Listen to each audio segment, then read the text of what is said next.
Hi there, and welcome to the Surviving Trauma Stories of Hope podcast. I am thrilled to welcome the phenomenal David Richman to the podcast this week. David did something incredible that can inspire us all.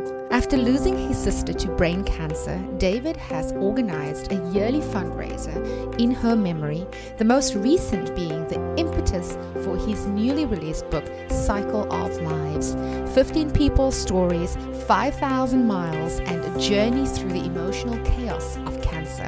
It's incredible to see how he pulled all together in his book, where the stories are interwoven amongst the narrative of David's solo 5,000-mile bike ride to meet the book participants. He also shares some of the interconnected stories of people overcoming their trauma. In this podcast, we talk about the unique fundraiser in his sister's memory, how to have those difficult conversations after trauma, lessons learned from a sibling's death, how we can find hope in our challenges, and of course we discuss his newly released book, Cycle of Lives. David also generously donates 100% of the book's net proceeds to various cancer-related charities picked by the book participants and their survivors. It's been wonderful chatting to David, and I'm sure my listeners, you will love this story. Also, please let me know what you think of this episode. Comment on the posts on Instagram, Facebook, or LinkedIn. Also, head over to Amazon or Takealot and get your copy of my book, Ray of Light, and please leave me a rating and review. It means the world to me. As always, stay tuned and keep listening. Welcome, David, to the Surviving Trauma Stories of Hope podcast. How are you doing? I'm doing really well. Thank you, Marlene. Really, I'm very excited to talk to you. It's awesome to have you here. I can't wait. I believe you're in Las Vegas, and that is one city in the US that I would really love to visit. So it's definitely on my wish list. I'm going to have to come your way soon. It's definitely an odd place to be. I mean, I love it because what most people don't know about Las Vegas is it's very, very outdoorsy. Now, you wouldn't think that because it's in the middle of the desert and it's all about glitz and glam and all of that. But outside of the nonsense we all know about, it's very beautiful, hiking trails, tons of bike trails. It's definitely warm here, which I don't mind, but I love it for the outdoors. Most people don't realize that exists here. So it's a really well-kept secret. It is, Yeah. Because this is the first time I'm hearing about it. And you're right. I mean, when I think about it, I think hotels, gambling, glitz, glam, and of course, getting married by the king himself, Elvis. Yeah, I did a marathon. The very first time they ran down the Las Vegas Strip doing a marathon, I did that, and they had 200 or so Elvis running. And in fact, they had a run through chapel so that people had done all the pre-work and they could run through the chapel and say I do to each other. And then they were married during the marathon, only in Vegas. Only in Vegas. I can't imagine it. Well, thank you again, David, for joining me. Today we're here to talk about your amazing book, Cycle of Lives, and just this journey and experience that led to your book. And firstly, let me say congratulations on being a number one on Amazon, a best-selling book on Amazon. And again, congratulations on the book awards. And I had a look at some of the categories, and those are categories that are very aspiring categories, for a writer to be recognized in. So well done and congratulations. Thank you. I mean, as it helps, right? It helps to know that people like the book, but yeah, those things are kind of nice. It's not why you do it, but it's nice to have it. Exactly. And I think that is what it's all about. When we do this kind of work, like what you do, we don't do it because we want the recognition or, we want the money. We do it for the love of it and the inspiration that we bring and the hope that we bring to the world, right? And how we change people's lives. But the recognition, I think, is something that, is a good thing to have. So congratulations. Yeah, David. So, I mean, I know a bit about your story. And Thank from you. what I know, your book essentially centers around your story. Mhm. And then it includes the stories of 15 other people who have shared their messages of hope with you. Um, do you want to kick us off and just sort of start with your story and tell us a bit about your relationship with your sister and how that Mhm. led to the portion that you wrote about in the book? Sure. Well, it all started. You made me think about it when we're talking about Las Vegas. Is I grew up west of here in Los Angeles, and when I was 18, I left home, embarking on a trip across the country to look for universities to attend, and my car actually broke down in Vegas. And within 2 days of my car breaking down, I was robbed at gunpoint of all of my money and all of my possessions. And in fact, I had less than a dollar in my possession, and I didn't really have anybody to call. The only person I could call was my sister, and so I was very close to my sister. We were close in age, only about less than a year and a half apart, and had a pretty traumatic childhood growing up, relative to what the norm would be at the time. Certainly no more traumatic than anybody else's, but we had our issues that we dealt with. We had a mom that was very, very young when she had us, and a dad who was very, very old when we were born. They were nearly 40 years age in difference. So it's a big age difference. And so there were a lot of issues related to that. And because neither parent really wanted kids, and weren't shy about showing that, we turned to each other. And so I was very close to my sister growing up. And later in life, in my 30s, I was at a low point in my personal life, and I was starting to embark on making some changes and looking at a brighter future for myself out of some really bad things that were going on. And at the same time that I'm embarking on this new like journey of hope and optimism and inspiration and going, okay, I'm going to live on purpose and a meaningful life. And I've got my whole future ahead of me. And this is my mindset. I get a call from her saying, hey, I've been diagnosed with terminal brain cancer. So her Wow. journey at the same time of mine was like this endless, optimistic, hopeful, like I got my whole life ahead of me. Her at the exact same time, her journey was, yeah, I just have a certain amount of time, and then that's going to be it. So that gives you the background on the dynamic that was going through my head at the time. And obviously, there's a lot to unpack when you're dealing with a loved one who's going through terminal cancers. They have family, and there's a whole lot going on there. But that was the start of kind of planting the seeds for where this project eventually led me. Wow. Cancer is, such a dreaded disease. And then to get a terminal cancer diagnosis, Mhm. it takes its toll on the family members around that person, as much as it does on the person who has to deal with the actual diagnosis. How did you cope during that time while you were by your sister's side, helping her through the last months of her life? Well, she had a beautiful marriage, wonderful husband and two young kids, a big circle of friends. She was a very dynamic person, very social, and very outgoing and positive, and a bit of a magnet type of a person.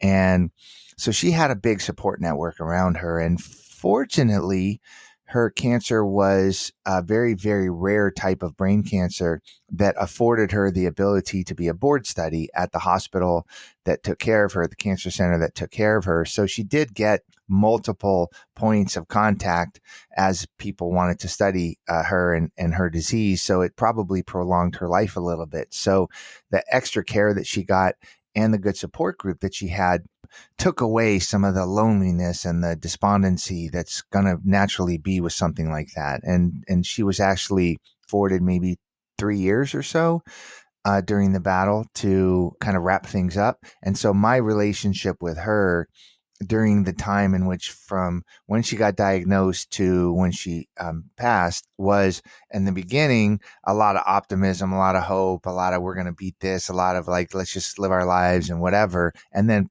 the realities kick in, and we eventually chose to have talks about her life and her regrets and what we were going to do after she was gone, and just get her to reconcile the human experience. And, we had a lot of really deep talks, and that was something I felt really fortunate about.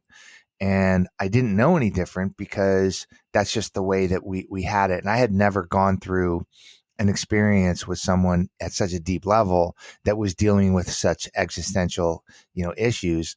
And so I just thought that that was the norm. And what really planted a seed in my mind for this book and the project was that when I noticed people, and it didn't matter, Marlene, if it was doctor or a patient or a family member or whatever, when I noticed that they tried to wrap their conversations, their brains around cancer, that they were really good at dealing with the tasks of the cancer. So how do I navigate work? How do I get time off to go to the chemo? How do I get my kids watched? How do I get better care? How do I eat better? How do I reduce stress to sleep better? These things they were good about. But when it came to the really hard discussions of like, how do you feel about the fact that you're going to die? And what do you want me to tell your kids after you're gone? And, what are you feeling about, this? And talk to me about your anger or your regret or your despondency or whatever. People just didn't have those hard conversations. And they were really good at dealing with tasks and really bad at dealing with the emotional side of it. And I really wanted to find out why. So that's why I embarked upon the project. Okay. Those are difficult decisions. Suppose, she had to, on her own, within this very supportive network, I imagine it would have been slightly easier because of the support for her to have those conversations. Was it the same for you, or were you cautious around this in the beginning? Yeah, it's a very smart question because I remember one call specifically, and I beat myself up mentally so many times, and it's so funny the way that she responded to it. So she called me up, and I said, "Hey June, how's it going?" And then in a split second before she answered, I just beat myself up mentally. I'm like, "What do you mean? How's it going? She's dying of brain cancer. You're being an idiot. How would you ask her how it's going?" Like, well, that's the stupidest question in the world. Because now you're going to make her think that it's not going well. And you're going to make her think like, like I'm insensitive. Like, what? Like, I don't know the answer to that. How's it? Right. What a stupid question. And I'm beating myself up mentally. Yeah. And she goes, "I'm fine. So anyway, da da da da da." And she didn't even give it a second thought. And so when I've talked to thousands at this point, thousands and thousands of people, and nobody's refuted the following statement. Nobody's refuted it. And that is, who doesn't have someone in their life or has had someone in their life who's going through something very, very, very difficult, where we have backed off and given them space, maybe too much space at times, because we're afraid that we're going to say the Yes. wrong thing. And everybody knows that. Who doesn't have somebody that's going through something difficult, and it's been so long since you've talked to them, maybe way too long, and now it's really hard to talk to them because you don't know That's what to right. say. You don't want to say the wrong thing. And that's a very natural response. So in the beginning, to directly answer your question, Marlene, I was really very walking on rice paper, very, I got to make sure I careful with what I say. But then I realized that she was open to talking very frankly and very directly and very authentically about the things that she was going through. And that was an invitation to bond with her at a deeper emotional level. And she brought that. I didn't bring that. She brought that. But I didn't think oddly of it until, I saw it, that wasn't the norm. And even with people that are professionals, even with people that are super, super, I can't tell you how many people, Marlene, I've talked to who said, "Oh my God, I was unbelievably close to my mom. But yeah, near the end, there were so many things I was just afraid to talk about." Yeah. And I wanted to find out why. Right. So this put you on the journey of writing this book, and you did this in a little bit of a different way because you cycled Mm-hmm. from California Mm-hmm. to Florida and from Florida to New York to raise funds and create awareness Yep. And on your journey, meet with different people in order to gather these stories to Hmm. produce this book. Now, I love fitness. I myself am a half marathon runner. I haven't done it in a while because of COVID, but I can. But I don't know. USA is a big country Nice. to take on such a task. So I take my hat off to you, David. What was required really for you mentally in order to take on this journey? So, yeah, so let me give you a little bit of background. So, the 15 people, and there were more, but 15 made it to the book. The 15 people, I had been speaking to them, Marlene, for a couple of years. So, I had talked to them on the phone, interviewed them extensively, gotten very, very, very deep into their stories. Some people, we talked for 6 months or a year. Other people I talked to for a couple of years, because it took a long time to build trust and a long time to unpack things that were really deeply hidden inside. Childhood trauma is very, very severe. Childhood and young adult trauma that gave some insight once explored into what prevented them from being able to connect with people later in life on an emotional level. In other words, when somebody says, when you ask them, Marlene, hey, I know you're going through something. Can I help you? Are you okay? And they go, yeah, I'm fine. I'm really okay. Really, don't bother. Maybe there's a lot more behind that. Maybe they're not fine, but they're afraid to tell you because they know that if they tell you, you're going to go running for the hills, or they think that, okay, I'm going to finally lean on Marlene and then she's going to abandon That's me. right. Right. So I'm not going to lean on her. So there's a million things that are going on. And so I interviewed these people Hmm. for a couple of years. And then I thought, if we're all connected by emotion and we're all connected by story, what better way to connect them than to ride my bike to go meet them all for the first time? And so there was the physical part of it, because I did it in very short order. I only did it in 6 weeks. So I was biking somewhere around 11 to 12 hours every day. Wow. So it was really difficult, That's right? a lot. Time wise. So physically, yeah, that's a lot every day. 41 out of 45 days, an average of more than 11 hours a day. So physically, it was really difficult. Emotionally, it was difficult, but it wasn't always difficult emotionally, because I met so many people along the way who were so supportive and were so excited, because they said, "Oh my God, somebody at work, they told me that their daughter got diagnosed with cancer. I don't know what to say to them. I've been avoiding my coworker. What do I say?" Or, "My grandmother just died, and my grandfather, they were married for nearly 50 years, and I don't know what to say to my grandfather. What do I say to him?" Like, there's so much commonality in that theme. So emotionally, that it was heavy, because it gave me a time to contemplate the stories at a deeper level, and also it gave me time to meet people. Um, I guess there was some amount of inner searching and contemplation that this allowed me to do as well. So I was able to examine some of the issues that I had been going through. And so, if you think about it, when have you ever, has anybody been lucky enough to be able to go away for 6 weeks and just do nothing but let your mind work for 10, 12 hours a day? Yeah. It's heavy, but it's Yeah. also therapeutic. Tell me, what were some of the common themes that you identified after Hmm. speaking to everyone and having these difficult and challenging conversations with them? Well, fortunately, one of the common themes was that with the people that made the book, we were able to get to the point many, many times during our discussions where they paused and said, "Oi, I've just never talked about that issue with anybody ever."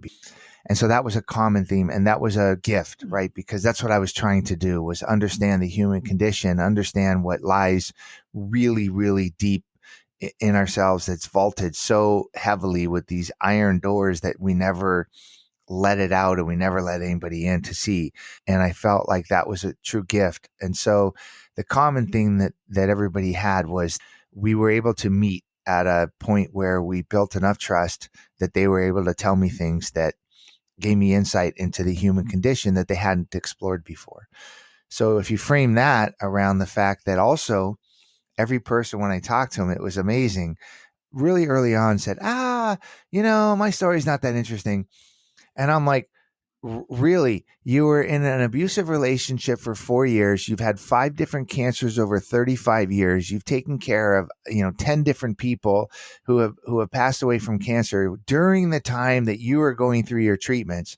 And you've lived this ridiculous life. And you're telling me, my story's not that interesting. So all of these stories are terribly interesting. They're terribly moving and evocative.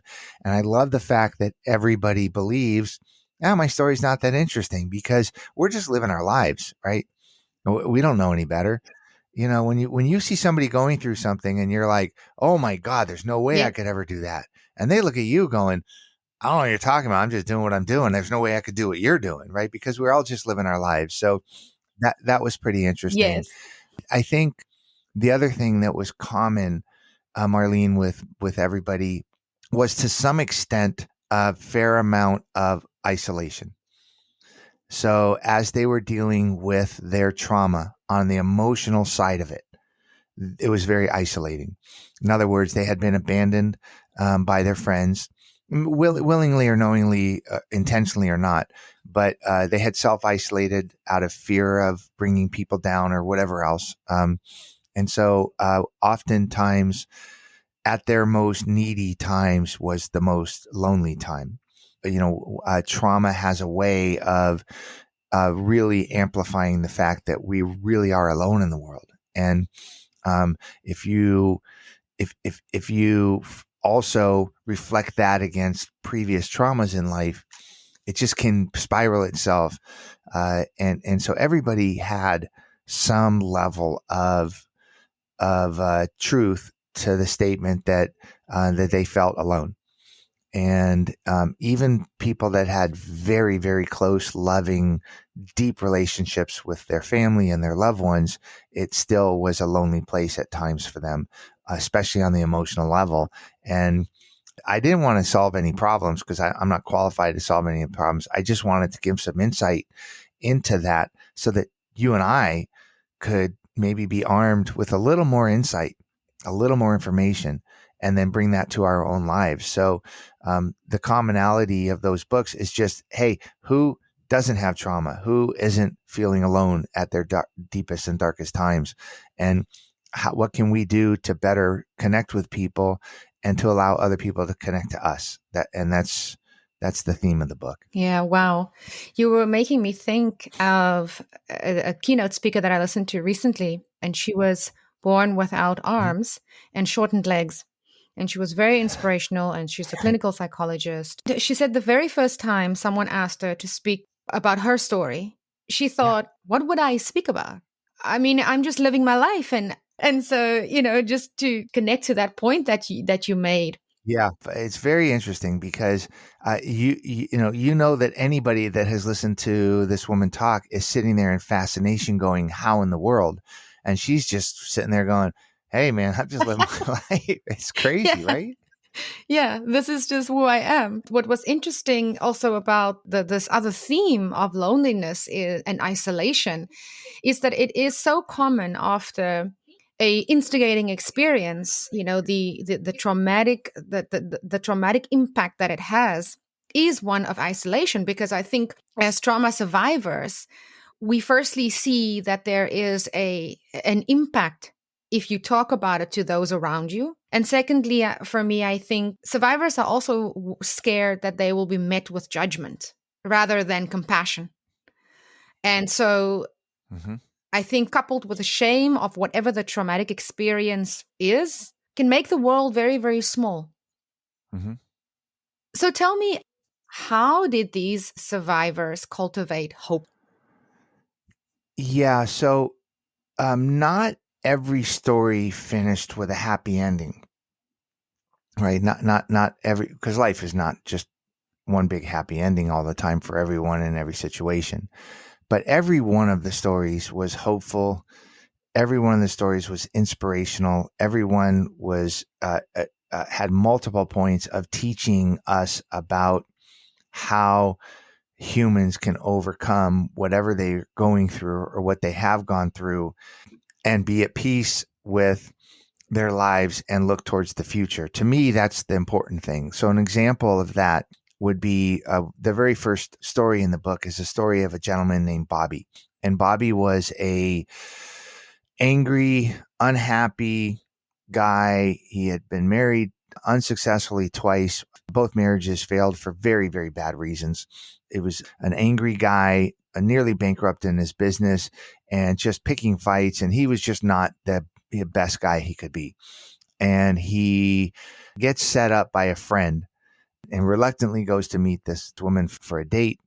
And all of a sudden, the sparks hit. The second they see each other, he explains it as, David, my whole life I lived a certain way, and when I met Brandy, the moment I met her, she put a new pair of glasses on me. I saw the world. I saw the world in a whole new way, and I went, wow. And so, Wow. he goes, it's unbelievable. We had the most amazing time together. He goes, and I got to know her through the chemo chair, because shortly after we met, she was diagnosed with breast cancer. And I decided to not run away. And because I had met this little angel, and all of a sudden, in the weeks and months after meeting her, I got to know her well through this fight with cancer. And then when she was done with the fight with cancer and enough time had gone by, we decided, that we were going to get married. And so I asked her to marry me. And shortly before we got married, the cancer came back, and it came back really hard. And he says, after we got married, she came back and she died shortly after. And it was really tragic, because here's this guy that, as I told you, had such a horrible existence, a lot of it self-inflicted. And then he meets the angel, right? The person that's making him the best him. And in fact, before she died, she said, the worst thing about dying is knowing that you're finally your best self, and somebody else is going to enjoy that, not me. And she said, I want you to make sure to let somebody else enjoy it. Oh, right? You need to be in love. You need to be your best self. You need to, it's just a bummer. It's not going to be me. And so beautiful. it's So beautiful. selfless. So selfless and so beautiful. And she made him commit to going to counseling after she died. And they had talked about everything you could talk about and bonded on every level. And there was no stone left unturned. And what's hopeful about it is he shortly reconnects with someone from his childhood.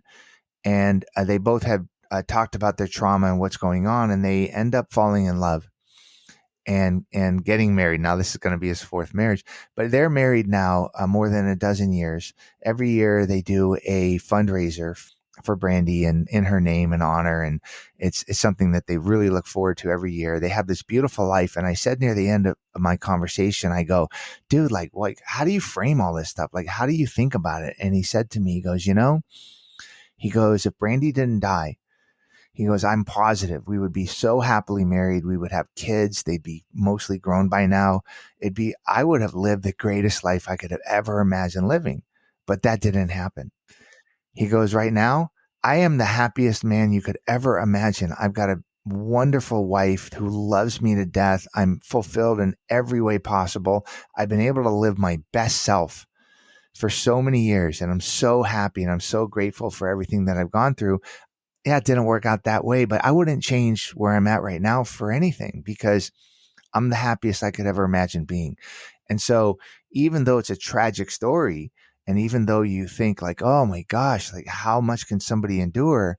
Well, it's kind of also hopeful and inspirational, because he's at a place now where, although he says, yeah, things would be different if she didn't die and I'd be the happiest guy ever, he can look in the mirror and be happy to tell himself, you're allowed to be the happiest guy ever, because he just feels that.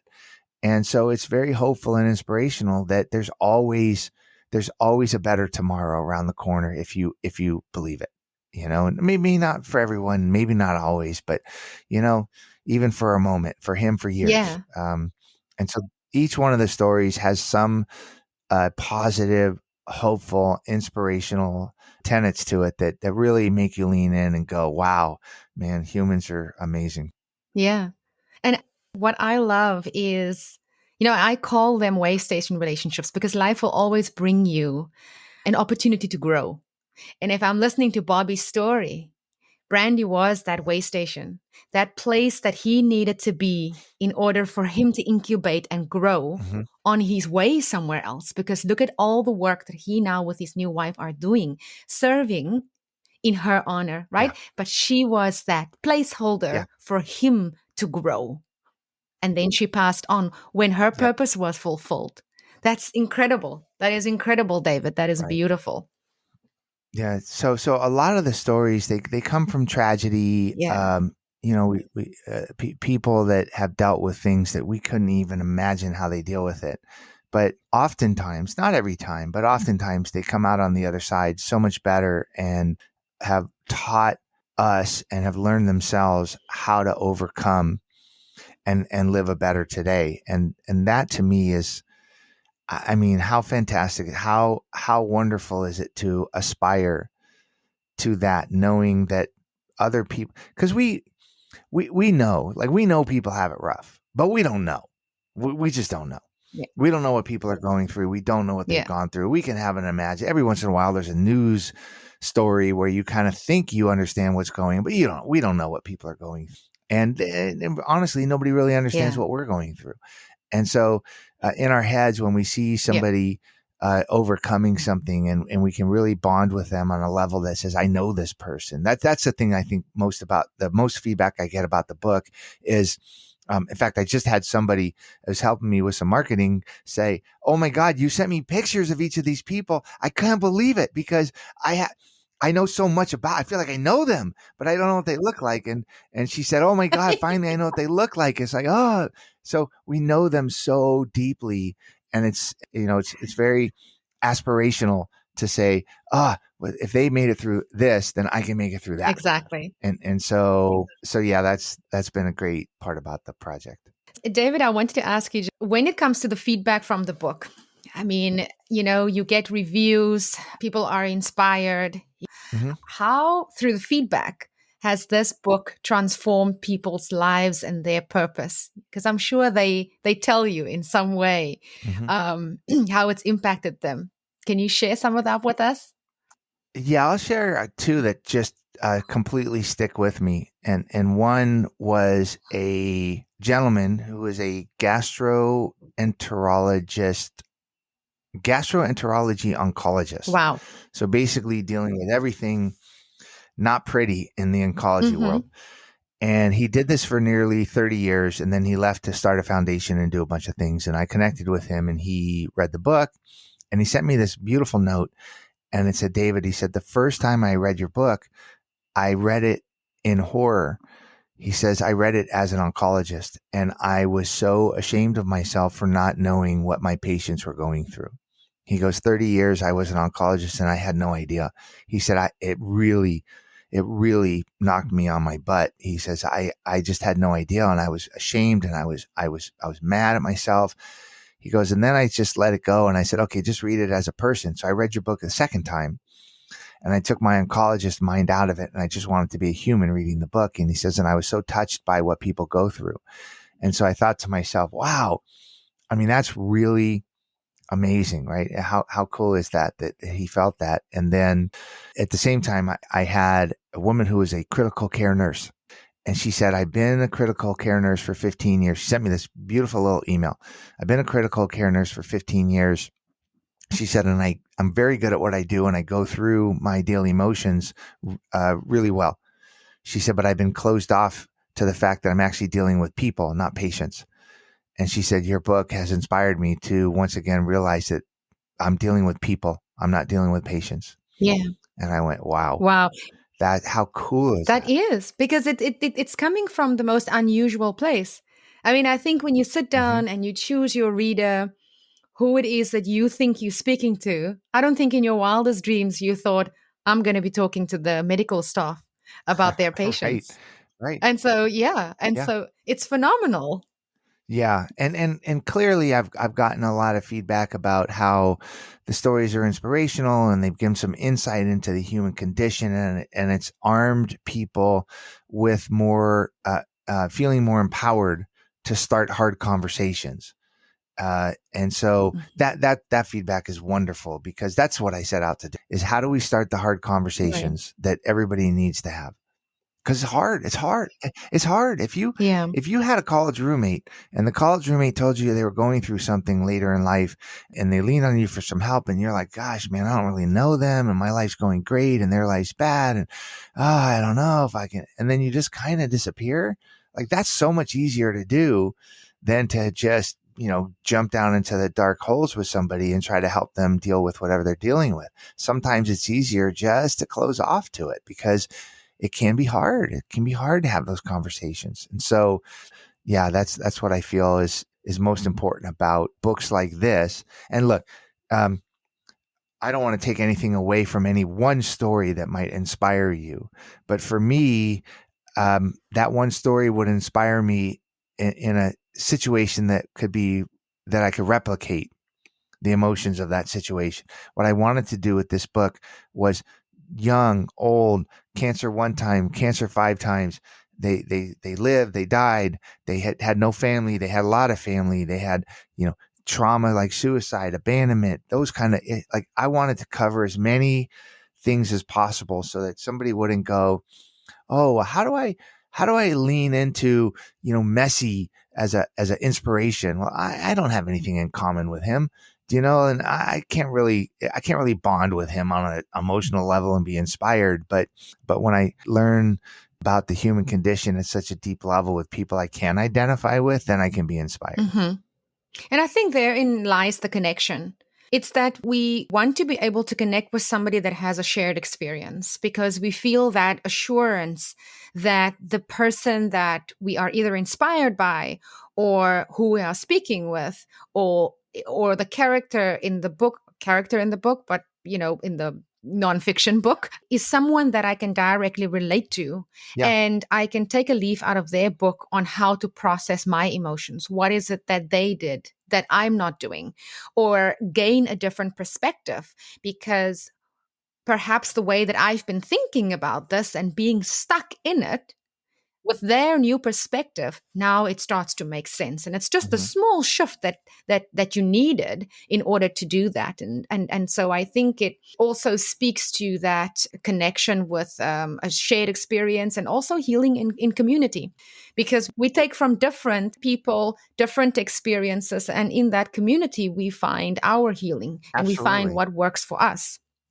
And it's not such a scary place to be anymore, to feel those emotions and to sit with them and to process them and to talk about them. Yeah, in a real, honest, authentic, connective way, which is really hard to do. It's hard to do because we don't know how to communicate that well. Other people don't know how to take it well and communicate back to us well. And so oftentimes that little voice in our head is just dealing with these traumas. And every time that we don't bring them into today's world and share them and explore them, it just makes the vault that much tighter. And so, the things get buried and buried and buried. And eventually, we become too cynical or we become too detached or too depressed or whatever. And we can't unvault it. We can't unlock it and explore it because it's so far hidden and it's so far gone. And that's a shame because we all have things that we wished we could talk about, but we just don't know how. And we don't know if anybody is there that really cares to listen. And, it'd be nice to turn that around a little bit. Yeah.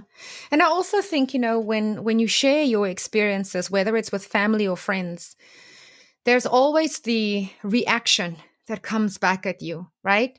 Because your trauma experience might also be a trauma experience for the person that you're speaking to, right? Absolutely. So they have a secondary trauma. You're experiencing your trauma, then they experience the trauma. And I think very often for survivors, we don't want to feel that guilt of inflicting that on someone else.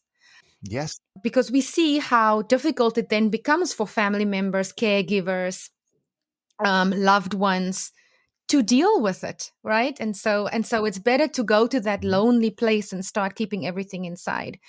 But I believe that having these difficult conversations in a safe space with someone with shared experience, connectedness, and finding it within the leaves of the pages of your book is certainly a start. for inspiration and hope for someone who wants a better life for themselves. So thank you so much for putting this book together and putting it out into the world. It will definitely, David, this book will find the people it's intended for. Oh, that's a really positive, hopeful thought. And I appreciate that because, sometimes I wonder like, oh, nobody sent me a review recently, or I haven't heard from anybody. And then all of a sudden something will happen and I'll be like, oh man, isn't that cool? Because I don't really even care about it from my point that much. I care more about it that these are people who really were able to lay everything out on the table and let us examine it. And in its ugliness sometimes and in its beauty at other times, but they were willing to do that. And it's just not common. It's just not common to get to know somebody at that deep a level. In fact, what you said earlier made me think about being judged and that stuff is I talked to everyone on the phone. There was no video. There was no in person because I didn't want them to infer anything from my body language. I didn't want them to feel that they were being judged, that there was an ulterior motive. I didn't want any feedback other than let's just talk. And that helped open it up. So you can imagine when I met the people for the first time, a few times it was pretty emotional, because we had known each other at such a deep level, but only on the phone. So when we met each other, so yeah, that judgment thing and the self-judgment, like, oh, I better not say anything because I don't want people to think differently of me or whatever. That guilt that you were talking about is very real. And so to know that there's stories out there that people are willing to just let it all, the good, the bad, the ugly out so that we can go, what can I learn from that? That's pretty cool. So David, can I ask you this? We've spoken about everyone else and how they've been able to bear their soul, right? But you've also had your instigating event, which was the passing of your sister June, and that was a traumatic experience for you. Has it been a cathartic process, and had this process allowed you to step out of your trauma? I would say mostly. So one of the silver linings of terminal cancer that lasts for a few years is it does give you the opportunity to settle some things and close some doors and tidy up a bit, right? Certainly when something tragic happens immediate, it's one of the hardest things about that kind of loss is that you never had a chance to say a lot of things. You there's just, it's such a ripping out of the piece of you. This is more of a mending things along until the end. And so we did get to reconcile a lot of the issues that were surrounding the trauma she was going through and the, secondary trauma that other people were watching her go through this. So in that sense, I'm not going to say it was cleaned up, but in that sense, it wasn't so harsh and it wasn't so brutal, when she did pass, because everybody was prepared for it. We had talked about it, so many angles. But when I was on the bike ride, I realized, and it was funny too, because my editor, when I first sent her the book, I had sent it to her in the form of me interviewing the 15 people. And she said, no, you can't do that. You got to take yourself out of their lives because you have nothing to do with their life. So remove them from the life. And then why don't you write the 16th story is your story? And I go, my story's not that interesting. And she goes, yeah, that's funny. Cause that's what you say about it. That's what everybody says. And I go, well, it's really not. And then she said, well, I think people could learn something from it. So what did you learn on your bike ride? And what I learned on my bike ride was that the thing that I didn't think of dealing with was, and it hit me on the bike ride, was that the childhood trauma that I had was for me, I'm not relating it to anybody else, but just absolute values for me was really, I've been carrying it around for a long time, and it was really traumatic for me. So I realized on the bike ride that that June being gone meant the only person that could validate, the only person that knew what I was going through, the only person that I could lean to and go, oh my God, could you imagine these kind of things that we have to deal with? That person was gone. And so it's a lonely place, right? It's no better, worse, different. Sibling death is no different than any other death. It's not harder, easier, whatever. It just is what it is. But one of the facets of sibling death, especially somebody that's very close to you that had the same experience as you growing up, is when you lose them, you lose the validity, the safe place that you can look somebody in the eye and go, yeah, didn't this suck? Like, wasn't this hard? Right. And so I had to grieve that person was gone. Yeah. And that childhood me, I got no place to go get some comfort on because nobody knows. Nobody could ever understand. Yeah. David, I must say that, sibling death is never an easy thing. And I think when you only have that one person, it's even harder. Mm-hmm. So again, my condolences on the passing of your sister, June.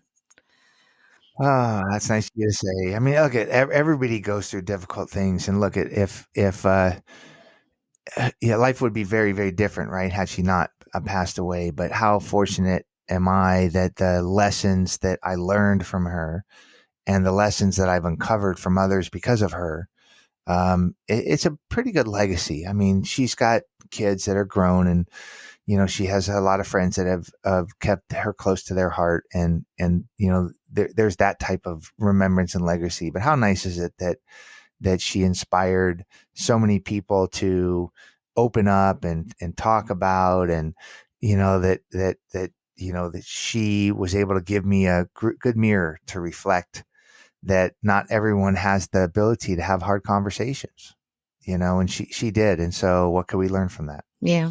David, I believe that all of the proceeds from your book, Cycle of Lives, is being donated to cancer-focused charities.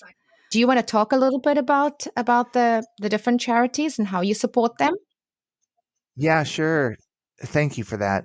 So each book participant or their family, in a couple of cases when they because they had passed, they had a charity or an organization or a hospital or something that they felt an affinity to. And so I said to them, listen, there's money involved in putting a book and marketing, whatever, all the other junk that you got to do.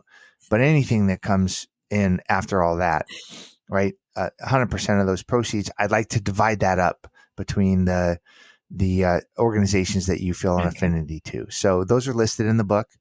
They're listed on my website. You could learn about them, but there are things such as children's hospitals and different cancer centers around the country, and American Cancer Society, and really big, wonderful organizations that are doing so much to help.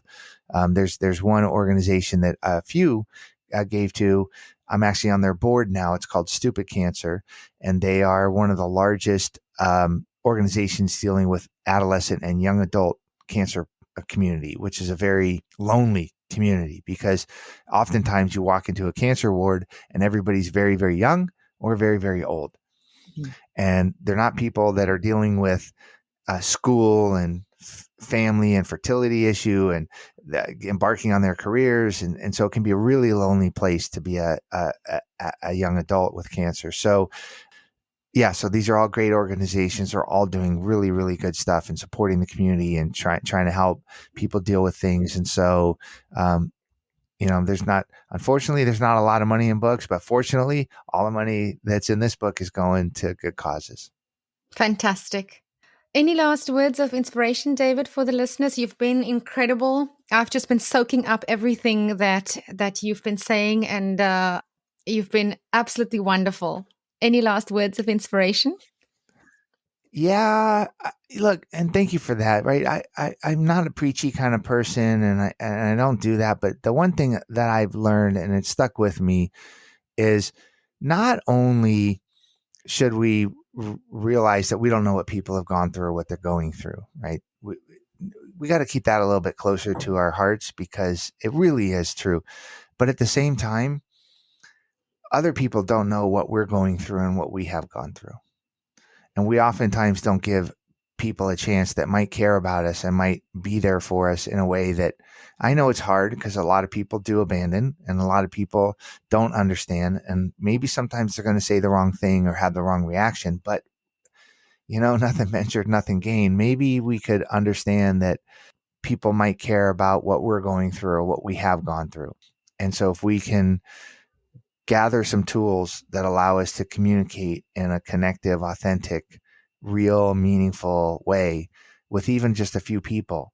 They're out there. So I'm just saying, figure out a way to listen to others, and you'll find a few people that'll listen to you, and you'll be good for each other. Wonderful. Thank you so much for those words of inspiration. Thank you for honoring your sister, June, in this most incredible way of not only helping her, but also, helping your readers and also just bringing hope and inspiration to the world.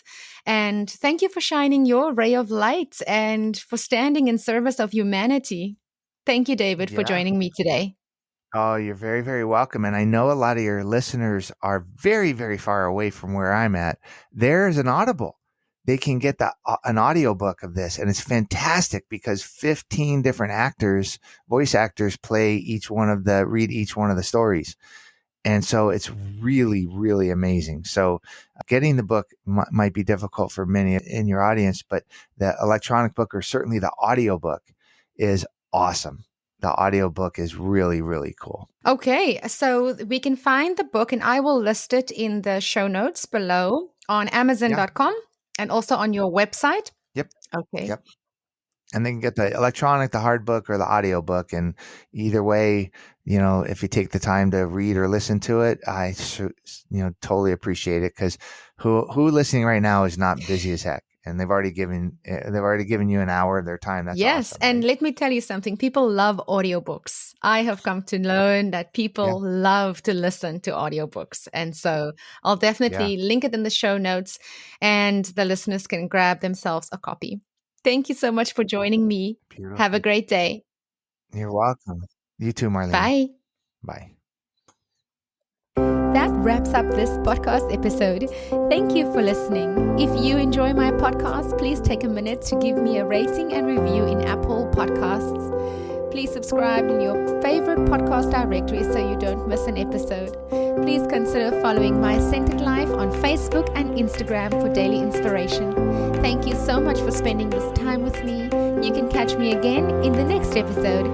Same time, same place. Sending you lots of love and light. Bye.